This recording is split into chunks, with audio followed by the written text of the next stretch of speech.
Good evening.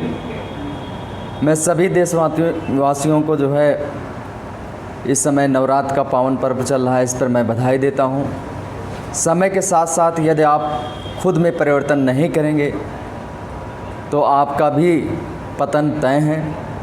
इसलिए हमें समय के साथ साथ अपने आप को बदलना होगा। आप लोगों ने 80-90 के दशक में देखा होगा, जाना होगा, और उस समय के जितने भी लोग होंगे वो भली प्रकार से परिचित होंगे कि डालडा घर घर का एक महत्वपूर्ण भोज्य पदार्थों में से एक था।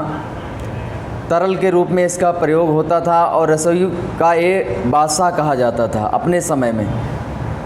लेकिन इस समय के साथ साथ डालडा के निर्माता और उसके जितने भी हैंडल करने वाले एजेंट थे अपनी बातें नहीं रख पाए, उसमें परिवर्तन नहीं कर पाए और डालडा मार्केट से बाहर हो गया। उसकी जगह आज तमाम ऐसे उत्पाद ले लिए जो डालडा से भी बदतर स्थिति में मिलावट के मामले में हैं।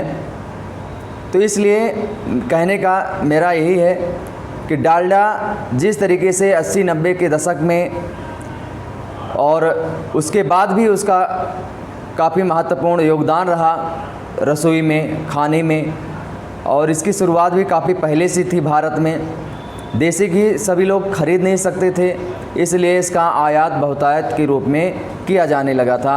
आयात भी होता था बाहर से भी और अपने हिंदुस्तान में भी ये बनता था काफ़ी पर्याप्त मात्रा में, जिससे काफ़ी उन बच्चों को, या यूँ कहें कि काफ़ी ऐसी बस्तियों में भी डालडा का उपयोग पर्याप्त मात्रा में हो रहा था। छोटे घरों में भी हो रहा था और बड़े घरों में भी हो रहा था। कहने का मतलब है गरीबों की झोपड़ी और अमीरों के महलों में भी इसका प्रयोग होता था। लेकिन परिवर्तन समय का जो चक्र है वो बदलता रहता है। किसी को हमेशा यथास्थिति में समय कभी नहीं रखता है। यदि आप समय से टकराव करेंगे, अर्थात समय के साथ अपने आप को अनुकूलित नहीं करेंगे, तो आपका पतन इसी डालडे के तरीके से हो जाएगा। इसलिए डालडा जिस तरीके से मार्केट में आज पतन के रूप में है, उसी तरीके से आप लोग अपने आप को ना बनाएं। आप लोग अपने आप को हमेशा मार्केट में रखने के लिए समय के साथ साथ अपने आप को अग्रसरित करें।